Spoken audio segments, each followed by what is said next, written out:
கிறிஸ்து இயேசுவில் இணைந்த இறை ஆறுதல் உறவுகளே, இறை அன்பையும் அன்னை மரியாளின் பக்தியையும் உலகிற்கு எடுத்துரைத்த துறவி, திருச்சபையில் சில புனிதர்கள் தங்களுடைய வார்த்தைகளாலும் போதனைகளாலும் வாழ்க்கையாலும் தலைமுறைகளை மாற்றியவர்கள் இருக்கிறார்கள். அப்படிப்பட்ட மிகச்சிறந்த புனிதர்களில் ஒருவர் கிளேர்வோவின் புனித பெர்னார்ட்.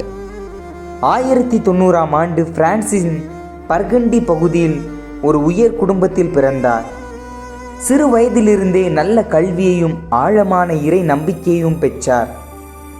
இளமையில் உலக வாழ்க்கையின் வசதிகளை காட்டிலும் இறைவனுக்காக தன்னை முழுமையாக அர்ப்பணிக்க வேண்டும் என்ற அழைப்பை உணர்ந்தார். தனது சகோதரர்கள் மற்றும் நண்பர்கள் உட்பட பலரையும் துறவற வாழ்க்கைக்கு அழைத்து சென்று சிஸ்டர்சியன் துறவற சபையில் இணைந்தார். 1115ஆம் ஆண்டு கிளேர்வோவில் புதிய மடம் ஒன்றை தொடங்கும் பொறுப்பு அவருக்கு வழங்கப்பட்டது.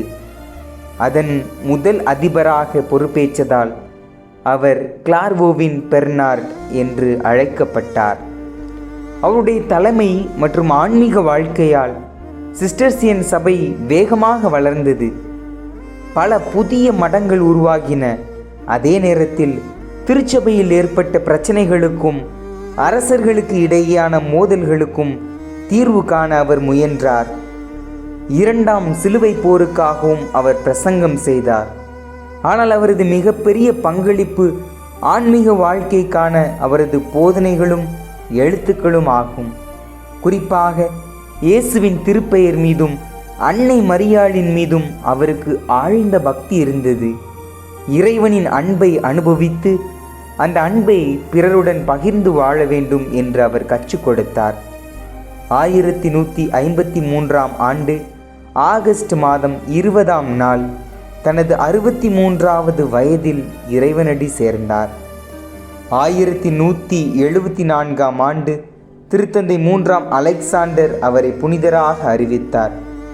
பின்னர் திருச்சபையின் மறை வல்லுனர் என்ற சிறப்பையும் பெற்றார். அவர் இன்று நமக்கு கொடுக்கும் அழைப்பு, நமக்கு கொடுக்கப்பட்ட பொறுப்புகளை அர்ப்பண உள்ளத்தோடு செய்ய நம்மை அழைக்கிறார். நம்முடைய சமூகத்தில் நடக்கும் அநீதிகளை எதிர்த்து குரல் அற்றவர்களின் குரலாக நம்மை மாற்றிக்கொள்ள அழைக்கிறார். தலைமை பொறுப்பில் இருப்பவர்கள் உடன் பயணிப்பவர்களை அரவணைத்து வாழ நம்மை அழைக்கிறார். கிறிஸ்தவ வாழ்வின் மையம் கிறிஸ்துவே. அந்த கிறிஸ்து நமக்கு விட்டு சென்ற அன்பின் பாதையிலே, இரக்கத்தின் பாதையிலே, மன்னிப்பின் பாதையிலே நாம் வாழ்வதற்கு நம் புனிதர் நமக்காக பரிந்து பேசி கொண்டிருக்கிறார்.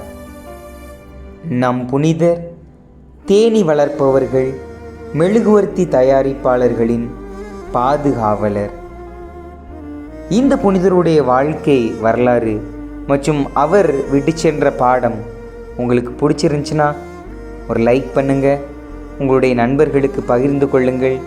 மேலுமாக இது போன்ற பல புனிதர்களுடைய வாழ்க்கை வரலாறு மற்றும் அவர்கள் நமக்கு விட்டு சென்ற பாடங்களை பற்றி தெரிந்து கொள்ள ஆவலாக இருந்தீர்கள் என்று சொன்னால் நம்முடைய இறை ஆறுதல் சேனலை சப்ஸ்கிரைப் பண்ணுங்கள்.